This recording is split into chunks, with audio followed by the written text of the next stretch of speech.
going on, everybody? Welcome to the College Football Show, presented by AT&T. Scubie's feeling that hit a little bit. We delivered a hit to Skubie before the show, so he's going to be reeling for a little while. But, great to have you in, guys. Matt Sims, Skubie Mageza, I'm Sam Ravech. We will be with you for the next hour, bringing you all of the best highlights from Week 3. We will also have some live look-ins in this show, and we will be talking about some freshmen that have made impacts throughout the season so far, and there are many of those freshmen. Yes, there were two high-profile game guys in Columbia's across the country today.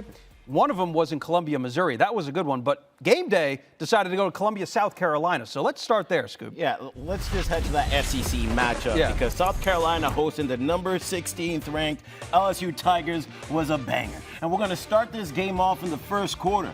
Lenoris Sellers, he got himself feeling good real early when he took the snap. And he says, we came here to show out. Dives into the end zone. South Carolina up 7-0 early. This was their first drive of the game. Then the second quarter, LSU lining up to punt.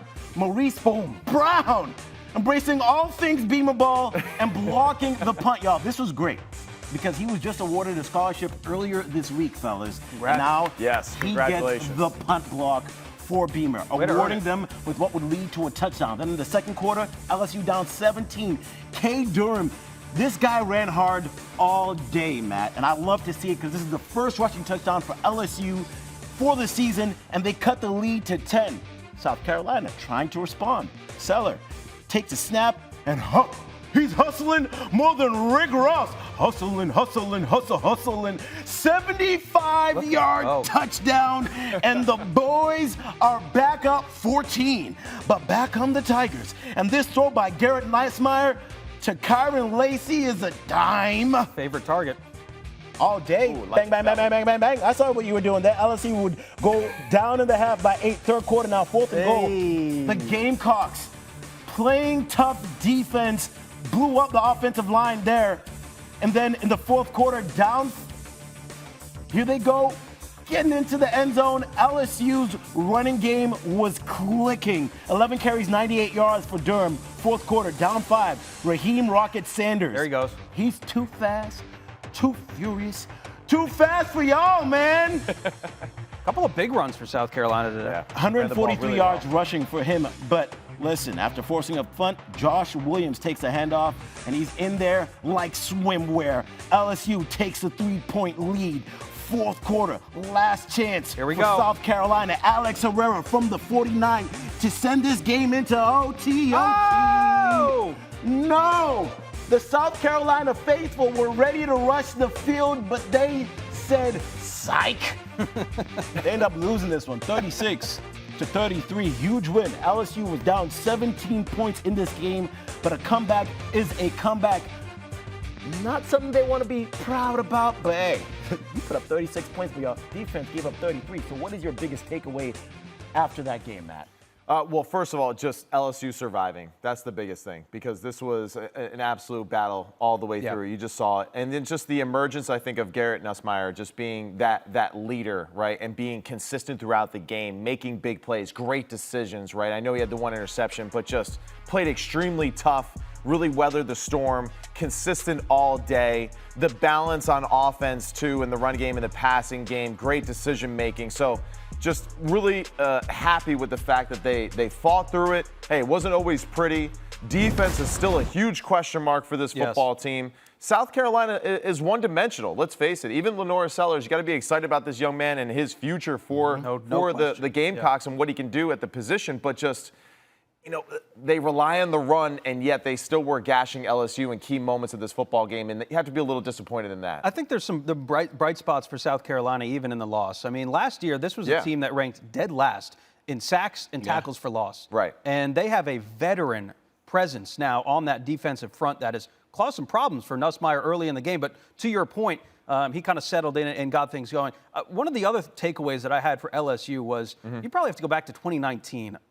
Which is the last time they probably had a true running back that was able to run the football. Last year, they relied on Daniels to do a lot of the running. Right. And when Emory Jones went down with that injury, I think it was after the USC loss, everyone was kind of like, well, where is LSU going to get the ground game from? And when you get a performance that you get from Caden Durham today, just kind of came out of nowhere, 98 yards on 11 carries. I think they're going to need him to be a true running back for them going forward and actually provide some ground games. And LSU came into this game with the worst rushing attack in the SEC. Right. Only 177 rushing yards in the game coming in. No rushing touchdowns. However, this was a game where they went against a South Carolina team that was allowing more than 40% of the runs they saw to go for 5+ yards. So this is an opportunity for LSU to get that running game going, which is what I love to see. But that South Carolina pass rush was serious. It was. Grant Nussmeier saw 17 QB pressures today. That's the most that he's seen in his entire career. In South Carolina, 5 sacks in the first game this season, 5 sacks in the second game this season. Right. So they were coming for the quarterback consistently and often. But what I saw from them was they were trying to go for the quarterback a lot, which left open lanes for the running game for South Carolina to start gashing them. But when their quarterback went down, Matt, I felt like that was the moment in the game where LSU started to get that comeback, because they basically didn't throw the ball for South Carolina anymore after that. And really, it was kind of just like the tale of two halves, right, for LSU and their defense, a lot of penalties, too. Sloppy play. Definitely played better as a defense in the second half. And, of course, Lenore Sellers' injury was a big part of that. But just that's what we need to see from LSU all the time, not just a half of a game. And they need to play a complete, clean game on the defensive side of the football for us to really start to believe in them as a real contender in the SEC. Nussmeier, though, again, super composed. Lacey, I mean, just the way that they design plays for him over the middle, I think is fantastic. He made another great catch, too, on the sideline. Anderson also had a lot of good plays for them as well in the passing game. So just I think they have a lot of great pieces. Caden Durham being that reliable back, low to the ground, breaking a lot of arm tackles. That was fantastic to see. It was tough to watch them do that. Now, like you said, though, South Carolina, a lot of instances where they're going after the quarterback. They're leaving wide open gaps in the running game. And good for LSU to actually see that and then take advantage of that, because it really was just bad alignment and scheme, I think, for South Carolina to allow some of those runs to happen. So you said something about them being a contender in the SEC, right? Right. We had this conversation, and I wanted to ask this question to you guys. Sam, I'll let you start off. We kind of see the SEC in tiers, right? I'm going to put this in 3 tiers. And by the way, to everybody that's in our YouTube channel, I am looking down at our chat. Join the conversation. I'm looking at what you say. Somebody in there just said, hey, man, if I was gambling this week, I would have lost my shirt and my bra. I feel you, bro. I stayed away from gambling this week. You mean the bro? Well. And your bra? I don't know what you're talking about. But anyway, there's 3 tiers for me in the SEC. Tier 1, we got Georgia and we got Texas, right? And then tier 2, we can have our Alabamas, we can have our Tennessees and our Ole Miss. And then tier 3, that's that right side of the screen. That's where we got the Missouris, the Oklahomas, the LSUs.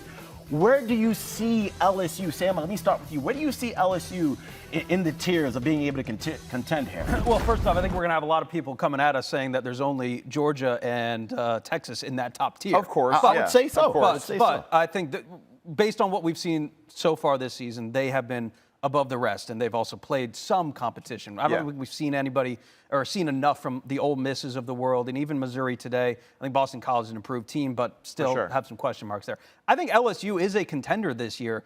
The problem for them has always been on the defensive side. Now, bringing in a guy like Blake Baker should, in theory, help them on the defensive side. But that's the thing. It is difficult to kind of implement a new defensive scheme, especially when, the old regime was doing different styles. They're still trying to find out, what to do with Harold Perkins. Like, that's a question mark. They're moving him around a ton. Every time that you hear them on a call, right, in LSU, it's like, where do we put this guy? We just know that he's a great player. Yeah. And I think that is the problem that they're having right now. They're still trying to figure out just, like, where they put their Johnnies and Joes and how it mixes with the X's and O's of what they're trying to do defensively. And their schedule does get a little bit tougher as the season goes along. But I don't know. Are you saying contender or not so much? No, I think I agree with Skubie. Like, I would put them in that 3rd tier for right now. Okay. And, need to see more. I think they're capable of doing more and moving up the ladder. But, right now, I got to see more from the defense side of the football to believe. Okay, fair enough. So, South Carolina fans, the sky is not falling just yet. No. However, if you go down to Florida and check out what's going on in Tallahassee, the sky is falling. That's a good transition, my boy. Week 0.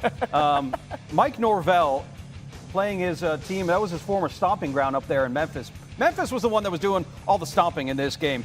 First couple of plays, Roydell Williams coughs it up. And Florida State fans already leaving Doak Campbell Stadium. Look at this. We are cooked.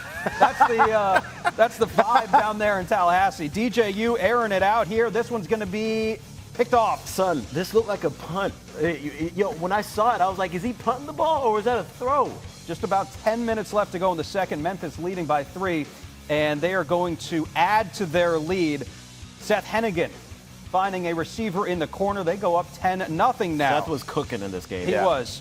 Good play design, good scheme. Here's more Hennigans. Yes. And the remaining Florida State fans asking, can it get any worse? Hennigan's adding to the misery there. Moments later, Florida State trying to get the run game going. Tough Williams, run by Raiola. Yeah, and kind of getting redemption from that fumble earlier. Florida State still down 11 after missing the 2-point conversion. 1 second left in the game. Here we go, DJU. Time to turn things around here in Tallytown. A last-second heave, and Julian Barnett down there towards the end zone says, nuh-uh, not today. Swats it out of the air. Memphis hands Florida State their third loss of the season. They go on to win this one 20-12. The Noles start 0-3 for the first time since Norvell's first season. That's a lot of glitter. In Tally back in 2021. From 10th in the preseason poll to unranked, and things continue to get worse for Florida State fans, and seemingly the entire program just not in a great spot right now. Yeah. You know, guys, prior to the season, we were asking the question going through the schedule, where are the losses going to come from?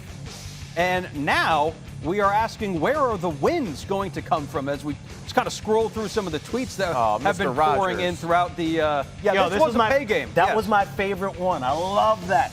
Yo, we'll give you $1 million to pull up and play us. Pull up to our crib. All right, we're going to come there, take your money, and take your pride. Right. That's a win for us. Right. Oh, my goodness. So the $12 million roster has $12 million problems, and they seemingly can't fix it right now. And Memphis, look, we're going to give Memphis some credit in a second. They're a great team. A lot of people have them picked to be that 12-team or maybe even higher in the 12-team playoff. Right. But where's the wins coming from here for Florida State? Because nothing is going right now. So we'll look at their schedule here, guys. Tell me where a win is coming from. Yeah, you have Cal that just beat Auburn. Yeah, I mean, Cal's a tough football team. They're well coached. Wilcox, they know what they're doing. And honestly, Florida State struggles to score. Wilcox, defensive-minded guy. At SMU, I mean, they can put up points on Florida State and what they've done. Clemson, I mean, sorry to everyone at home, too. I said Clemson wasn't in the ACC conversation. A lot of people got upset that I said that. I apologize. They are in consideration. And, yes, Clemson probably will smack around Florida State, too, with how they look right now. I don't know. Yeah, we know how talented Miami is. The question really, I think, for all of us, really, and to see if it's going to be answered is, there's team building, right? Year by year, transfer portal, all that kind of stuff, a discussion that we constantly have, right, in football. And then there's like program building. And I feel like there's a lack of the program being built right now. The difference is like, it's like, plug in and fix problems. Oh, we have a hole here. Player, fix it, Okay. Then there's like, do you have enough guys in your team that really have bought in to the product of being a Florida State Seminole for longer than a year or two, right? Longer than what the NIL or business proposition is, and that's a concern to me. And it's still like we're seeing the lingering effects of being left out a year ago. They fought here late in the second half of this football game. Right. But again, like another slow start. How many times do you have to get smacked in the face in the first half of a game to realize that, like, you guys got to play better and cleaner football early on in the football game? And that's just concern. It's coaching and it's players. Let's show some love to the Memphis Tigers, too. Of course. We mentioned Mike Norvell's former stomping ground.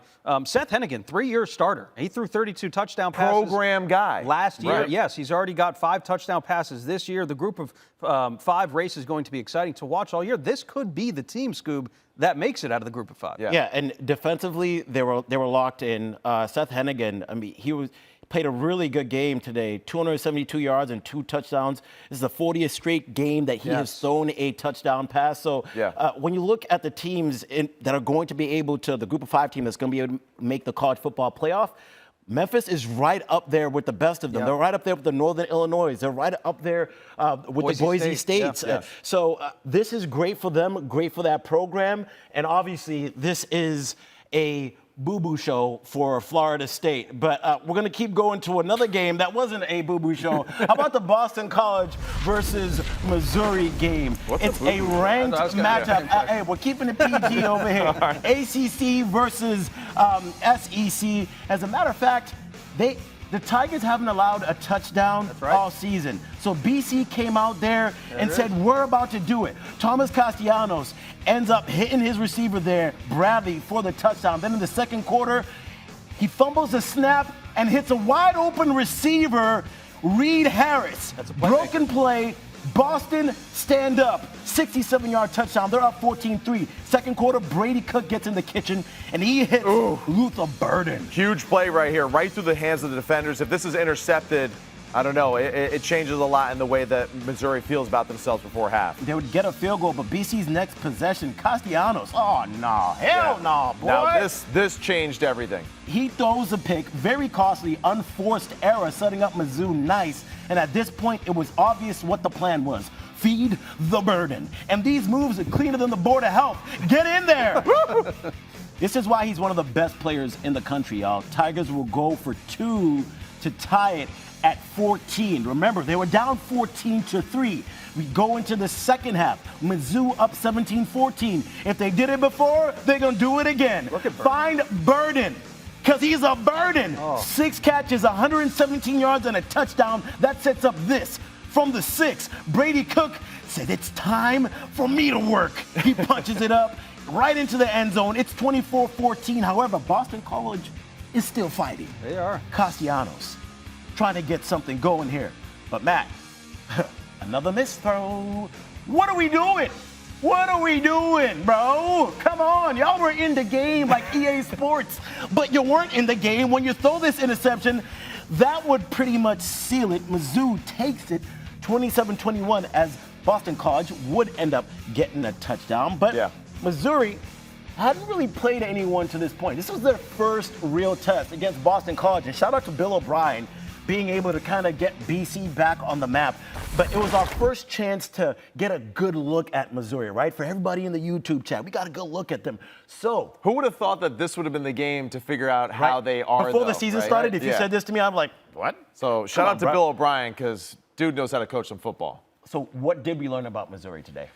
Missouri, I mean, high expectations. We know that you're talented. We know that you got some game breakers. Of course, Luther Burden, Nate Noel is like a really phenomenal football player that I hope they continue to feed him and create ways, right, to get him the football. And Cook, of course, his experience, his athleticism, he makes that 3 or 4 plays with his feet and getting out of the pocket, it seems like every single game. But just, come on, man.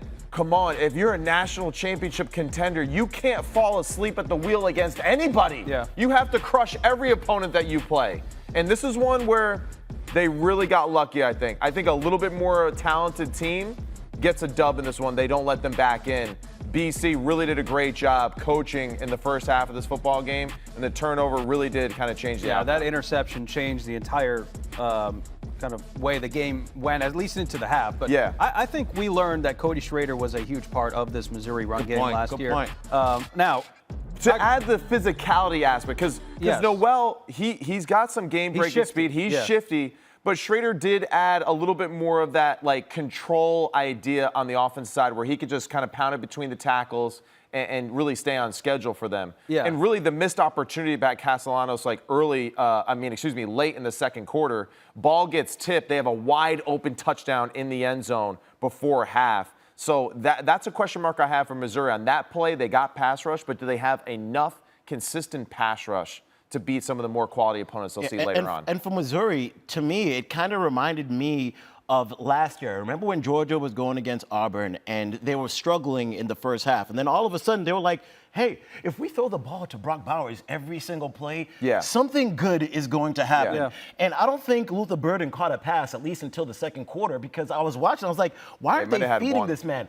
All of a sudden, they threw it to him, and it was like the floodgates opened up, and if you feed your best player like Luther Burden, good things happen. For those of you that were just looking on your screen, that was not a mistake. Oregon and Oregon State are playing a game in September. It is not November. So the Civil War is starting early this year. The earliest rendition of this game, I believe, that's ever taken place. So we pick it up in the first quarter here. Jordan James taking a handoff, and he is in for the early score. The Ducks up 7-0 as they try to establish some more run game behind a relatively new-look offensive line. Here's Dylan Gabriel now calling his own number. Dylan. Huge explosive play, something that we haven't seen from Oregon up to this point.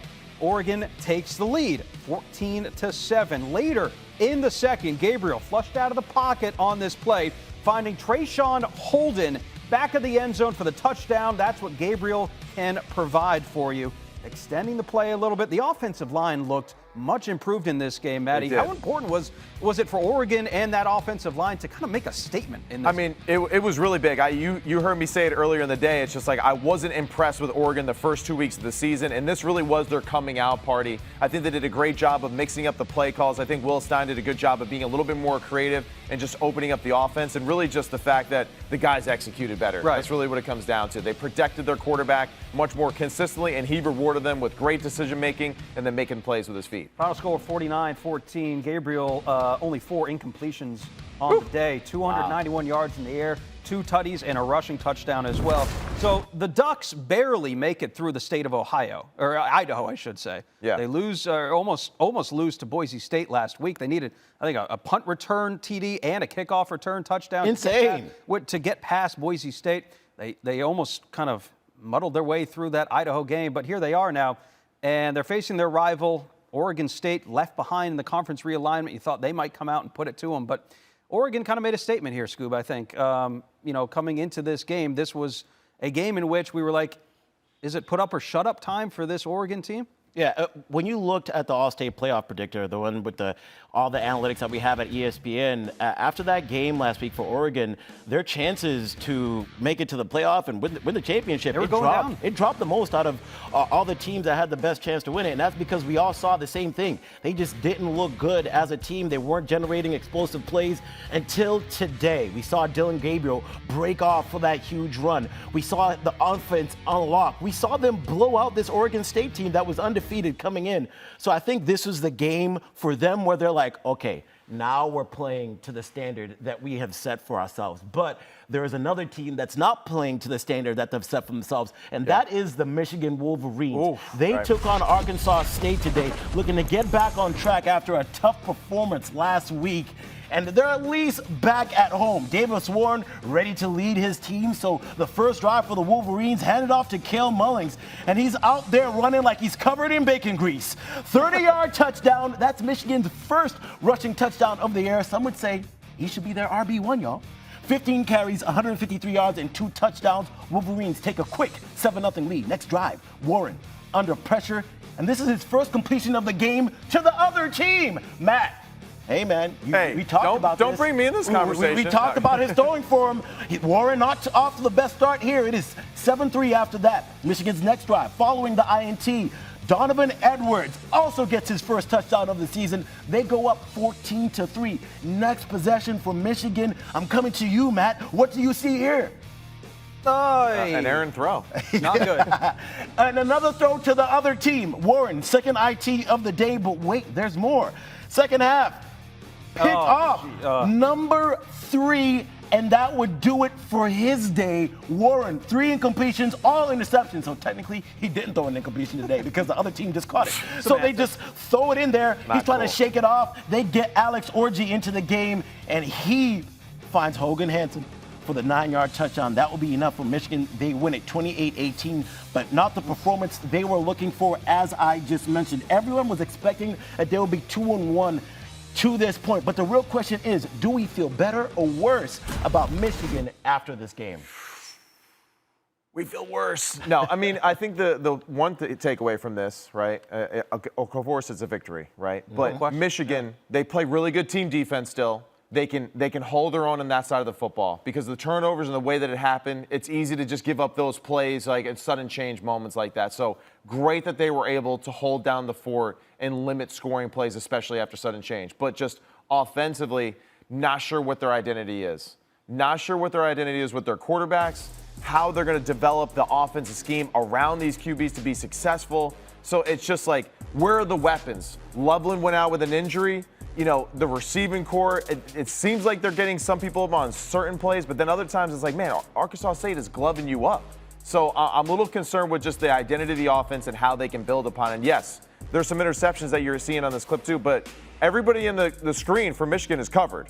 So, this is a little bit of a concern. That was the big one right there. Alex where it's Orji, if we can't hit some of those, we're in trouble. And just got to get better quarterback play, and it all goes to Sharon Moore. One thing goes to my mind. Jack Tuttle. What's the deal with him? Yeah. I saw that he was dressed, but he wasn't warming up or anything. Right. So that was your most experienced quarterback on the roster. Davis Warren, I think at this point they're ready to move on because that was tough to watch. He just needs more experience. But then Alex Orji, you get him in there, it's just like he can't throw a pass. And he wanted to develop him as a passer, but we haven't been able to see that. He still needs some time. So for Michigan, and one of our producers, Chris, said this, we don't know if they really know how they want to use their weapons. And I think they're in a discovery phase right now. So we'll see what they're able to come up with. This was what was weird, too, because I feel like going into the year, we were thinking that Orji was going to be the starter and that they were going to design an offense that was almost like resembling like Lamar Jackson rookie year for the Baltimore Ravens, where it was like super heavy with quarterback runs, trying to make it easy for our quarterback and the throwing aspect of it, and just be creative with the formations and just beat the crap out of the opposing team by running on them a lot and being physical with an extra blocker since our QB is a great runner. And I don't know, hopefully they can kind of go back to that aspect of their offense and build upon that, and hopefully that's part of their plan. Whatever their identity is, or if they haven't found it yet, they better find it in a hurry because they get USC coming to town next week, and USC coming off of a bye as well. So. And their defense is much improved. No question. So to see them scoring a lot against USC, I don't know. It's a big question mark. Okay, first true road test today for Kalen DeBoer on the sidelines of Alabama, and he exceeded expectations, as did his team, 42-10. Over Wisconsin there. Now, a note, Tyler Van Dyke, the quarterback for Wisconsin, went down with an early injury, missed the rest of the game. He was carted off. Our thoughts and prayers are with him. Hope that he can recover quickly. But the Tide took advantage here. Milroe ran for two touchdowns and threw for 3 more. There were some question marks about the health of the offensive line in this game as well. Caden Proctor came back after missing the first 2 weeks, and that O-line looked really good. How about Miami? Currently just after the half right now. This 2.5-hour rain delay. Took forever, Don. Yeah, as they were taking on Ball State. End of the first, Miami up 3-0. Cam Ward, who has looked all the pieces of a Heisman quarterback put together. He has done it, and he has done it with his receiver, Xavier Restrepo. Yes, rain, shine, sleet, don't matter. He's still throwing dimes. Under 5 to go in the second. Nice. Ward to Chris Johnson Jr. runs 37 yards down the far sideline for a touchdown. Miami extending the lead 17-0 now. Under 2 in the first half. Ward, Elijah Arroyo, he's just sharing the wealth here. Look at him drifting away from the pocket right there and then throwing off his backfield. Beautiful fadeaway throw right there on target. Too early for Cam Ward for Heisman? No, it's not. It's not too early. He's been that impressive. And Miami right now, just offensively, it's like every time that they have the football, you think like they can be a 5 touchdowns. 5 passing touchdowns. I was just about to say it could be just a one-play drive, man. Like that's how let's put a 10-play drive together. And Cam Ward's like, how about 2 plays? And that's how this team is. Yeah, I'm gonna throw a touchdown. That's what I'm gonna do. Biggest thing, really, I think for this football team is just Mario Cristobal. Keep the team focused and engaged each and every week, because now the team's going to start to feel, we are really good. You're going to start to listen to everyone like us, like, oh, you guys are awesome. You're the best in the ACC. Mario Cristobal has to keep them hungry and engaged and practice hard so they can play and execute each and every week. I'm glad you bring that up, Maddie, because this is not the first time that the U has gotten off to a good start. Right. And then have faltered down the stretch. You could say that for a couple of other teams as well, which brings us to our segment that we will call Home Depot Can't Take the Heat, presented and built by Home Depot. Now, for the longest time, we kept hearing that Texas was back, right? Yes. I mean, the Longhorns are back, and they would go on to a pedestrian 8-5 season. But yes, I think we can now officially say that Texas is back after the college football playoff appearance last year, and then what they did up at the Big House against Michigan last week. So my question to you guys is, which team is next? Because we have a couple of teams that have won national championships over the last couple of years that have kind of faded into obscurity, maybe you could say. But you look at Miami, you look at USC, Nebraska, Tennessee. These are all teams and programs that have had very rich histories and have won national titles. So following Texas, which team would you say is officially back, Scoob? I'll start with you. I'm going to go with Tennessee. I think that team is back. Did I take it from you, brother? Taking my team, man? Hey, Come on, man. He asked me first, bro. He asked me first. But you get a quarterback like Nico there who can literally make all 3-level throws, right? That's short, intermediate, and deep. And on top of that, coming into this year, they lost 11 defensive back, either to the portal or the NFL. And their projected starter got hurt in camp. But a good secondary starts with a good defensive front. And you don't have to cover too long if your defensive front is getting to the quarterback real quick. Look back to that game last week. 27 yards rushing in the second half for the Wolfpack. Tennessee had more tackles for loss than it allowed first downs. And when you look at this team being able to make a run later on down the year, I see their schedule. I'm like, all right, this is doable. They can gain some more confidence. You see they're playing tonight, then they got Oklahoma. I didn't like what I saw from Oklahoma. Arkansas, I think you could get them. Florida, we talked about that. That Alabama game, I cannot wait until October. Yeah. October is just going to be a crazy month of football. Just put that on your calendar. But Tennessee, to me, is back. And the running game is working, and the passing game is working, and the defense is working. So those are the boxes that I see checked for a team that can be a contender. And if you're able to handle business in the SEC, baby, you are back. You sticking with Tennessee, Matt? Or you got somebody else? Well, yeah, let's add Nebraska to that conversation, right? Because I believe in Matt Rule, all right? But the key, I think, for both of these programs that Scoob is talking about, right? Nebraska, Tennessee, you got young quarterbacks that you can build the program around for at least the next 2 years, right? And that's key. For Miami, yes, they're back this season, but Cam Ward's off to the NFL next year. Yeah. And, so to fill a lot of those voids next year with Xavier Estrepo, all these guys, like, that's a big question mark. I know they got talent. I believe in Mario Cristobal, but I really like what I see from Nebraska. I like their style of play. I think they're really well balanced. I think they understand exactly how they want to build the program, which is key, around their star quarterback. And I think Heupel's got the guy to build his program the exact same way with Nico at the helm. I love Nebraska this year, man. Matt Rule typically makes a huge jump in year 2, and it seems like he's got the right pieces. I said this in our preview show. Do you guys see those pregame speeches that Matt Rule gives to his team? If you don't want to run through a wall for a coach like that, then why are you playing football? But in all seriousness, Dylan Raiola, great quarterback. We'll talk more about him later on, but he's young. He's developed that defense. They have some NFL players on that defense. The defense, right? It's like, all right, great. You're in the Big Ten, but when you can play defense and you have a solid quarterback that makes good decisions consistently throughout the game and is as calm as he is as a young man, I mean, it's ridiculous. So right now I feel like Matt Rule is playing with house money. One of the big tests for them, too, I think, going forward is actually that Rutgers game.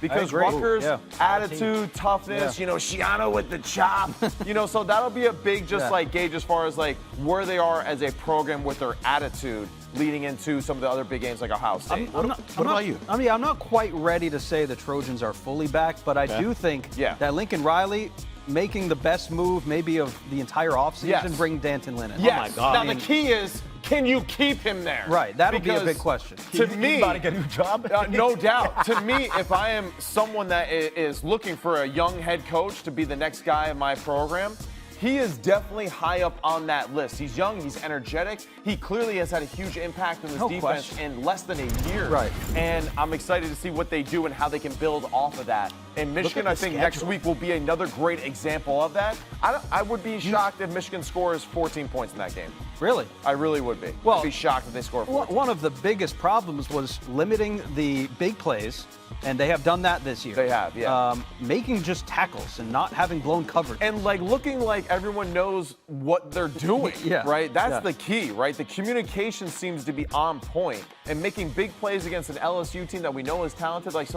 They're figuring it out, and I believe in Coach Lynn. I know he's got it down. I don't think we had any questions about their offense because we know who Lincoln Riley is as a head coach. We saw Miller Moss throw 6 touchdown passes in the ball game last year. But then defensively, all you have, just give me an average defense for USC. They only allowed 10 first downs last week, 2 of 11 for Utah State. They held them to 0 points. So that is a team to me where I look at them and I say, okay, that defense, It just needs to be mediocre with that offense already being excellent. Right. So I think USC is almost back. I'm going to agree with you, Sam. But they play Notre Dame to finish the back. season. Yes, exactly. And it's going to be fun to watch. Next week is even going to be better to watch. But Notre Dame, they had to get a little bounce back this week as they took on Purdue. And we're going to talk about that game because Purdue has lost 8 straight games versus Notre Dame. Their last win coming against the Fighting Irish in 2007. So coming off that loss to Northern Illinois, Jeremiah Love takes a handoff here, and I love it. I love it. We really, really love it, especially the Fighting Irish fans. Give this guy the ball as much as you can. Give him the ball. Second quarter, Notre Dame up 14. Riley Leonard fakes the handoff, and look at him move. Oh, he's a smooth operator. Looks like that shoulder that he had an issue with coming in is feeling pretty good, fellas. The Irish go up 3 touchdowns here. Leonard's not done yet. He fakes the handoff here, and you know what this is? Touchdown. He hasn't thrown one yet, but hey, he had 11 carries for 100 yards, making it look easy peasy. It's great. I know he can do that, though. That's not my issue with this team. Exactly. 18 seconds left in the half. Jadarian Price takes a handoff, and he goes 7-0. Wow. 70 yards. Bro, what is good with Purdue? Notre Dame came out in this game and said, we're taking everything out on you. Everything. They end up winning this game 66-7. This is how it should have looked like last week versus Northern Illinois, but they do it to a Power 4 team.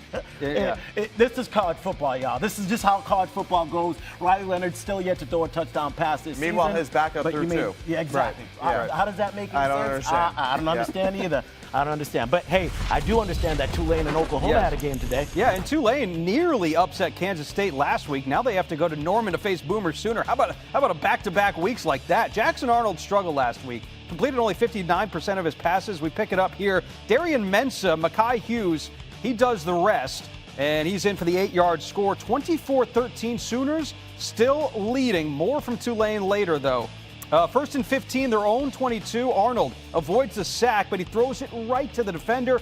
Tyler Grubbs all the way in for the pick six. That would make it 24-19. Oklahoma would punt on the next possession, so Tulane would get the ball back, and all of a sudden the Green Wave are starting to believe. Mensah, who wasn't even the starting quarterback, he was playing scout team last year, he takes over 3rd and 1, and it's going to be intercepted.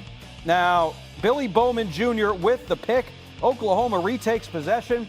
Couple of plays later, Jackson Arnold would be using his legs once again. That was a part of his game that really helped him out in the win against Houston last week. Yeah. And he's going to take this one all the way to the house, 24 yards for the score. Got a little nervy there for Oklahoma, but they hang on for the W and improve to 3-0. And Oklahoma's schedule does not get any easier in the SEC. Speaking of a little bit of nervy, Sam, how about the situation in Florida? Oh, yeah, that's real nervy. Everyone is talking about this in the college football world. The Aggies, looking for their first SEC win in Gainesville, will pick the action up after the 47-minute weather delay. It was going like that in Florida, right? Second quarter, A&M with the ball. Freshman QB Marcel Reed hands it to Le'Veon Moss for the 22-yard run there.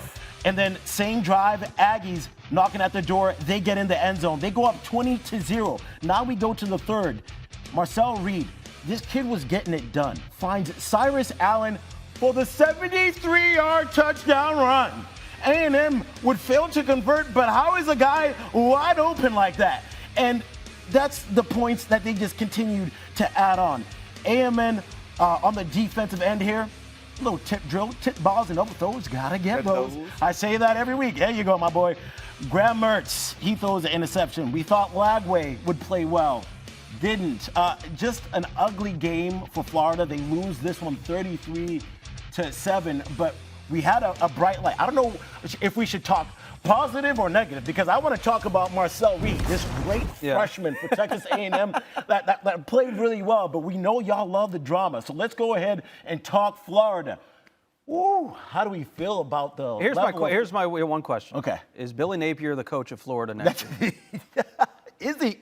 Is he? I think he is. I think he is. I mean, but a lot of people are going to ask that question. You know, I mean, I'm all about just redemption and all that, and but it's not looking good, man. It really isn't. Someone in the group chat said the downfall of Florida needs to be studied someday. Well, I agree. Florida's had a lot of success, and obviously you got DJ Lagway there. Like, the talent is there. But I think this goes back to what you were just saying earlier in our show about building a program and building a culture. And Billy Napier was able to do that at previous stops. It just seems like it hasn't quite translated to Gainesville. I can't really put my finger on it. And I think today they were trying to, they gave Mertz an opportunity, and they were hoping that with a freshman quarterback on the other side of the football, they'd play better defense, right? And then get Lagway into the game to create some sort of momentum and energy for this football team. And all of their thoughts that they had didn't work out for them. Right. They got outplayed. They got out-hit. They got out-schemed. Yep. Mike Elko and the boys were ready to go. Marcel Reed, being a freshman, looked like a seasoned veteran out there. And they got people wide open for him. Again, with Florida, I don't really see that many people that are wide open down the field for these quarterbacks to throw to. DJ Lagway, yes, I know he played well the week before, but, just wasn't comfortable in the pocket. Texas A&M, we know they're talented. Mike Elko, we know that he can coach. And I feel like Texas A&M really just outplayed them from beginning to end in this one. Yeah, Lagway was a 15-plus yard passes down the field, 0 for 4 versus Sanford. He was 6 for 9, 262 yards and a touchdown. He threw 2 interceptions today, so that wasn't great for him. And read the whoa, that was nice. That was quick, and that is the magic button to get us to a live lookin on the college football. You didn't hear him in our ear? Unbelievable. We go to Lexington in Kentucky. I totally forgot about the whole game. Yeah. He was so focused on trying to figure out all his problems. I had a whole nother point to make, and that's why I was just not even. I was like, the producer Mayor, I was like, I don't care. I want to talk. All right, so let's dive in here. That was pretty good, though. Georgia, guys. This is a good hurdle. Georgia's losing to Kentucky right now. The Bulldogs are down 3-0 now. Carson Beck with the ball working on his own 25 here. It has been a bit of a slow start for the Bulldogs coming out in Lexington. By the way, a team in which Kentucky that got absolutely demolished by South Carolina last week. So a bounce back, looking for a huge upset here. Doesn't this speak to what it's like to be in the SEC, right? They say every given week, every single week you can get God. For Georgia, hey, you have a test here. Let's see what you got as a team. 3rd and 2. Now, based on what we've seen from Georgia this year, they have looked every bit the part of a national championship contender, Maddie. Let's see what Beck does here, 3rd and 2. Oh! Wow, did he catch? He caught that. That is ridiculous. Love it right there, bailing him out. Fantastic play. I'd like to say. But, for Georgia, you're going to get every team's best shot, right? It's Kentucky. It's a night game, all that. Yeah, they got embarrassed a week ago. So, I mean, how do you think that their practices were this week, at Kentucky? I mean, to say that Stoops was getting after them would be an understatement. So, the biggest thing is just I think Georgia just weathered the storm here early. Can they avoid maybe turnovers like this or almost turnovers and just get some rhythm offensively? But I think eventually Georgia will take care of business in this one. All right, looks like we have an injured player down on the field right now. Yeah. So we also we're going to take a live look at the Texas game in a little bit. Now, Arch Manning. Dude, relax. Arch Manning has taken over. You were so happy about that. He's live over here, he's going to be smiling the rest of the show. You like that? Yeah. We'll get to the Texas game in a little bit, but Arch Manning is in the game. We'll let you know why in just a second. I did want to bring up one thing. The UConn Huskies are currently beating Duke 21-20 in the 4th. Tell me why Arch Manning Nobody got time for that, bro. Okay. All right. So here's what happened. Arch Manning is in the game. Quinn Ewers left the game after an apparent injury. Did return to the Texas sideline there, but it looked like it was kind of on that handoff there. Well, no, it had to have happened before that, but he looks super uncomfortable. As soon as he handed the football off, he was done. But wow, man, what a throw! What a throw! You see how it came off his arm? Woo-hoo. Well, that's why he stayed, because it's Sark's offense, and he can do that. And, yes, he is not a Manning. He is way more athletic than any of those other boys in his family. Arch to the house, 67-yard touchdown run on the next possession there. Wow, man. One thing, I've said this. That's Cooper's boy. I've said this over and over again, and I think it's really important this season, especially if you're a championship contender. You're going to be trying to play 16 games, correct? If you're playing in the national championship. So that means you need depth. And especially with a team like Texas, we know that Quinn Ewers has an injury history. So to have a backup quarterback like Arch Manning is such a huge luxury because you know, even if Quinn Ewers goes down, your season isn't over. When you look at a team like Utah, Cam Rising went down. How do they look like today, right? Yeah. Not that great. There's other teams, if their quarterback goes down, it's like the sky is falling down. Yeah, so for Texas, you have depth at the quarterback position and all over your roster. Still, though, that's a lot to expect of a young man to say, all right, you're the starting quarterback now. We have national championship expectations. Go in there and get it done. Now, dude is talented. Yeah. He's clearly very talented.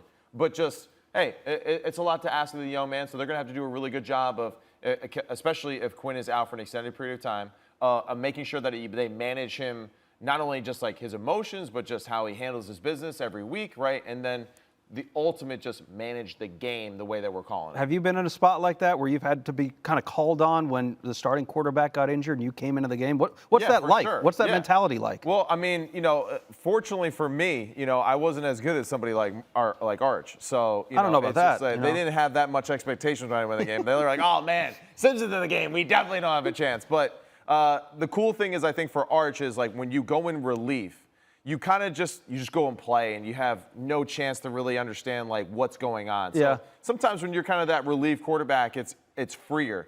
When he is named the starter and the expectations is to hold the standard every day of the week leading up to the game, that's where Sark will have to do a great job of making sure that this kid feels confident and believes in the program and just believes in the scheme that they're doing, so they're ready to go. So it's a strained abdomen for Quinn Ewers, according to Steve Sarkisian, who walked off interview at the end of the first half. So I don't know, have you ever had that type of injury? Strained abdomen. Yeah, I don't know. I mean, like it could be an oblique thing, muscle, something the like core, that too. Man, yeah, that controls everything. And especially for a thrower, it's a very rotational type of movement that could really be straining on a thrower, especially in that area of his body. So we'll continue to monitor that. Even though you might not have been as talented as Arch Manning, Manning does not have a segment on TV that is named after him. So that leads us to the Playbook presented by Modelo with our very own Matt Sims. Now sponsored by Modelo. That's okay. Yeah. Well, we don't have the touchscreen working today. Real exciting day down in Columbia.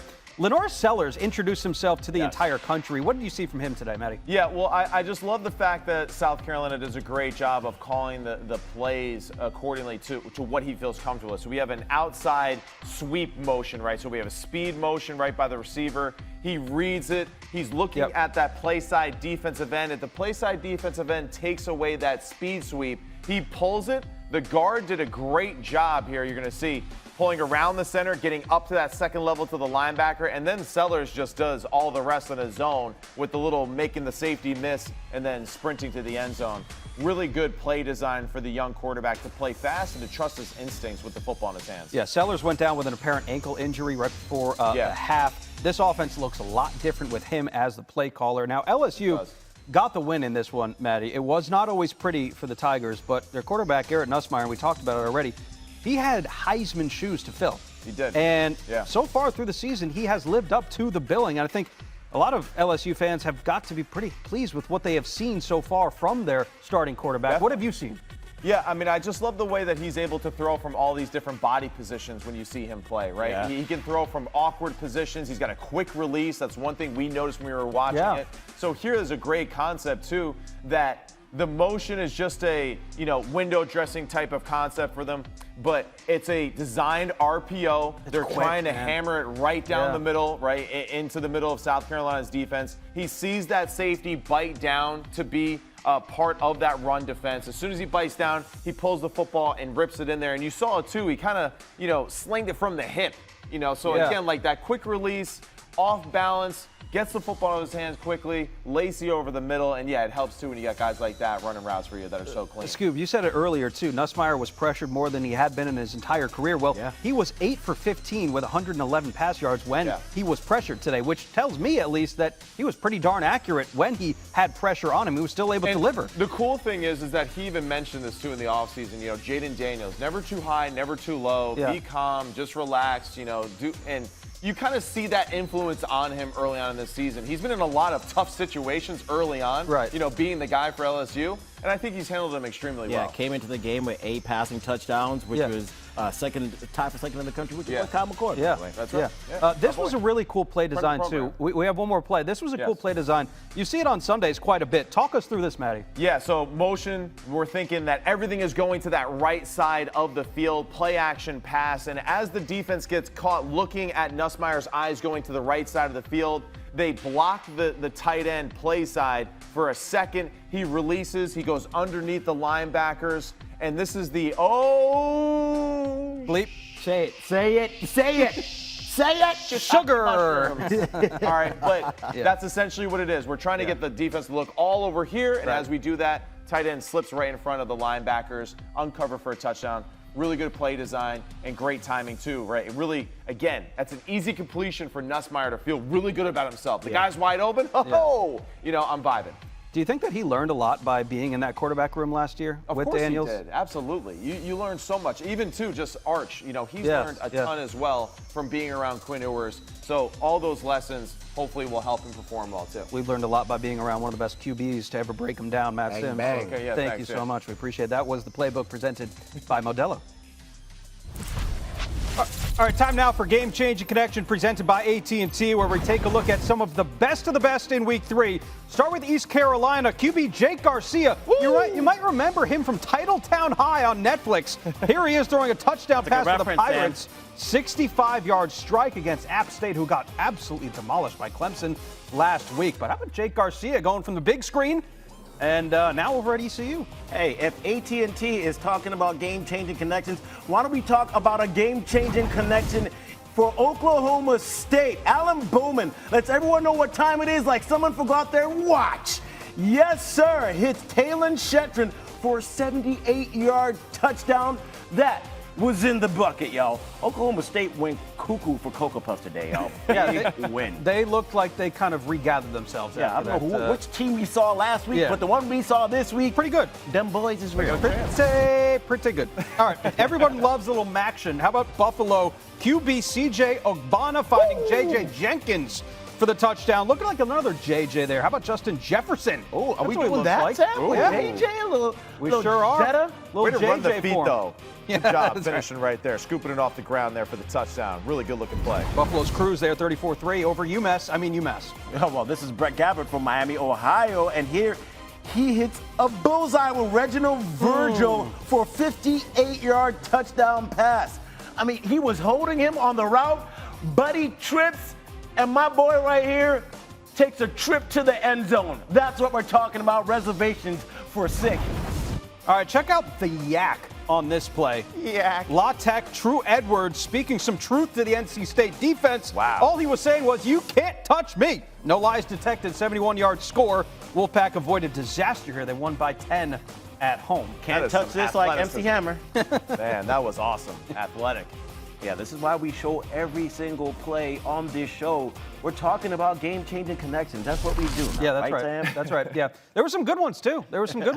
I thought True Edwards, really good one there. Yeah. By the way, did we watch Titletown High?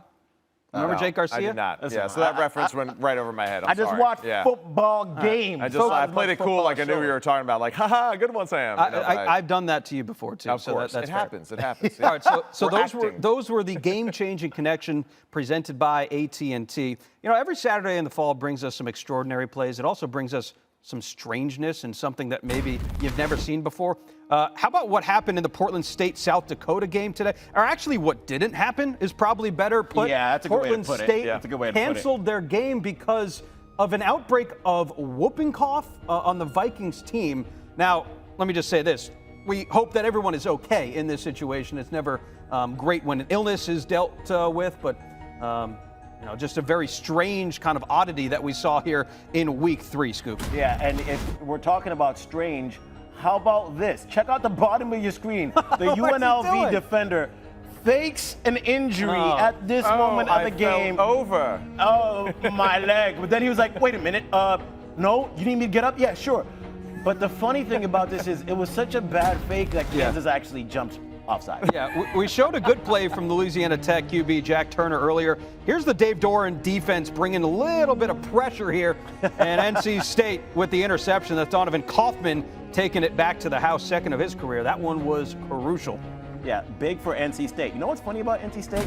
They made it to the college football championship in my NCAA football game. I don't know how. What happened I faced there? them last night. But this is a block punt from South Carolina. Maurice Brown on 4th down soars over the defenders. This is the same kid that just got a scholarship earlier this week. Yes. So a round of applause for him. Yes. And now the same week, he rewards his coach with a block punt. 3 phases, right? You got to be able to play the game of football in 3 phases, and that was huge for South Carolina. Beamer ball, baby. Game, That's what right? they do, man. Special teams And all day. Speaking of Beamer ball, 11 block punts for South Carolina under Shane Beamer. That is the most in the FBS during that span. So there's just something about blocking punts that they know how to do there. Guy just has got a master's degree in it from his father. That's what they did at Virginia Tech, and that's what he's doing here at South Carolina. Yeah, always a great story too when you see a guy get a scholarship like that. Not only for the kid, but also for the players on the team that surround him and embrace him. And his family and no his doubt, bank no doubt. account. Everyone knows how hard he's working on that in that organization, and it's a special moment for everyone to enjoy. Congrats, Maurice. Enjoy it. Yeah. What a start to the season it has already been.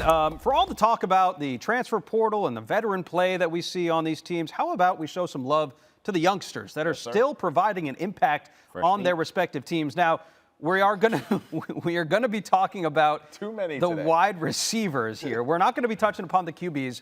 We know what Raiola has done at Nebraska. We can give credit to Nico. We saw what Marcel Reed did today for A&M. Right. But let's keep it with the receivers. And I want to start with Alabama's Ryan Williams. Yeah. Now, the guy has caught like 10 passes, and he's got he's 10 passes, he's got 4 touchdowns. So you want to talk about making an impact? And he has done that for this Alabama. He might be the best receiver on the team, Matt. I think the best line of the day was he should still be in high school, but thank God he isn't, because what high school kid's going to cover him? College kids can't even cover him. That's right. And it's so true. It's just unbelievable how casual and easy he makes it look against, these guys. 17 years old, and when he turns 18, you said in May? Mid next year. So, I mean, it's just crazy to see how confident he looks out there. Yeah. And DeBoer, get that man the football as much as you possibly can. Four of those touchdown passes, 4 of them, they've all gone for 30-plus yards. That leads the FBS in receiving touchdowns that have gone for 30 yards or more. And his maturity is just so impressive to know that this kid last year was in high school, and now, like all of us, watching Alabama, and you're their number one receiver. Yeah. And he's a game-changing receiver, the top one on their team. So he's one of the most impressive freshmen in the entire country, especially where he's doing it and how he's doing it, and in the moments that they need him, because they leaned on him to be able to make some of those plays for Jalen Milroe. Any other freshmen that you've been keeping an eye on, Scoob? Well, this one's an easy one, because Jeremiah Smith, coming out of high school, was a generational receiver, right? Everyone kept on talking about him through camp. People mentioned Emeka Ibuka. They got some great wide receivers over there, but whispers started to turn into chants, and they started to turn into screams, because Jeremiah Smith is not only 6'3", over 200 pounds, but he is lightning fast. 11 catches, 211 yards through 2 games this season. He's the only Ohio State player in the last 25 years to have 90-plus yards receiving in each, and a touchdown in each of his first 2 career games. Think about the wide receivers that have come through Ohio State. Yeah, he's going to be the best one of all time. Right? And you get Jeremiah Smith. Are you saying that facetiously, or are you saying that? No, I'm serious. He's going to be the best Ohio State receiver of all time. You heard it here first. He you heard it here first. No, he is. He is. He makes it that easy. It's ridiculous what he's doing at his age. Okay, fair enough. All right, let's make some game picks. Let's do it. For a couple of games. Now, we are all square, guys. We are all square. Both. This is terrible. Everybody here is 1 and 2. Can we pick more games? I mean, come on. It'll start to heat up. The matchups. It's still early. It's still early. So we're going to start with USC. You're still winners in my book. USC at Michigan. This game next week, USC coming off a bye. Michigan has obviously not looked great yet this year. So I'm going to take USC here, guys. Scoop, who are you going with? I got to go USC. We just talked about it earlier in the show. Do we feel better about Michigan or worse?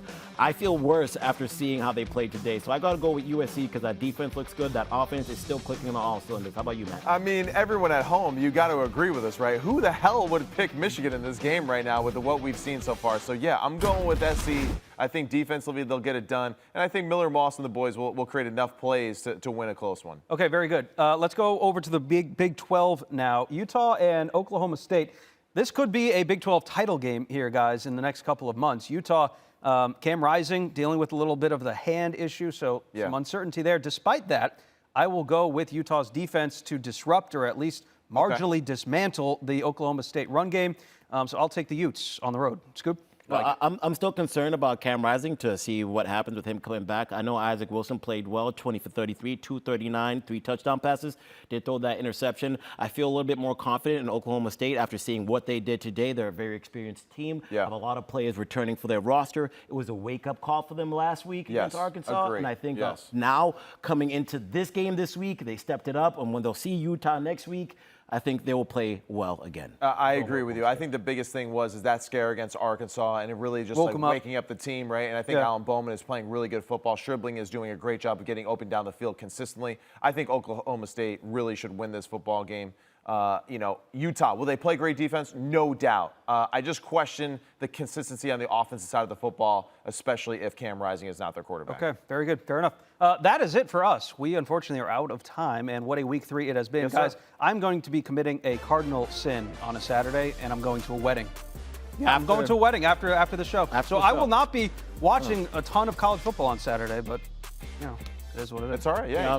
Being a good husband. Duty calls, man. Yeah, you got to do something. Congrats, Ryan and Kim, on your wedding. Wow. Say that a little more enthusiasm. You just gave them a shout-out on the show. Yeah, let's go. Man. Hey, I couldn't make it to the wedding, so, Ryan, Kim, congratulations. Yeah. Okay, good. Of course. Ryan, Kim. Yeah, that's right. You got it. Of course. Yeah. Scoop, thank you. Maddie, great. Of course, Our thank you. entire crew, America. we appreciate you all for watching. We'll be back next week at 8 o'clock Eastern Time on the YouTube page. Thank you so much for watching the College Football Show presented by AT&T. See ya.